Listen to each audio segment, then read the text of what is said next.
let's talk a little bit about societal impact for a moment. So we've talked about the G, the ESG equation has the three elements. RepTrak data reports that 32% of the general public think it's essential for corporations to take direct action in the current social climate. So more than 50% say it's vital for companies to speak out and take action. So can you talk about an example of a company that is definitely taking direct action, Brad? And then maybe Anne, you can chime in. Sure. And what I like about this particular topic is taking action doesn't necessarily mean spending money, although it could, it doesn't hurt. But what you find is that that action can differ by company and by industry. So I'll throw a couple of industries out, and I know Anne has a couple of specific, more detailed examples. But if you look, for example, at the food industry, you look at a company like PepsiCo, who relaunched Aunt Jemima. You look at another company in the food space like Mars, who essentially renamed and rebranded Uncle Ben's. So that addresses a social issue in a way that they didn't have to they'd spend money, but it was more about realizing the importance of changing the perception around that set of products.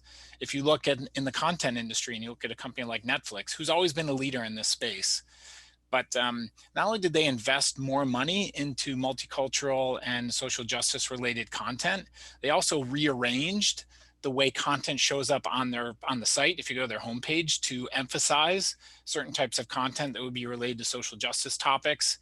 And if you look even in the retail space, you look at companies like Coach, for example, or even the parent companies of a lot of retailers like a PVH or a Tapestry or a VF.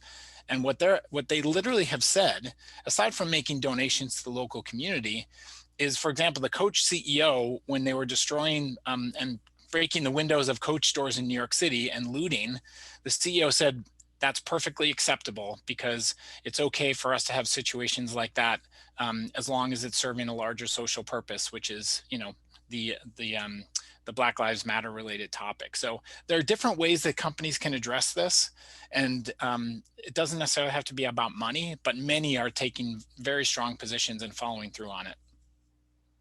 Silence is no longer golden, I guess, in an age where we really do expect a lot of our companies, and we do really expect them to step up and step in where trust is broken with other institutions that we have historically relied on.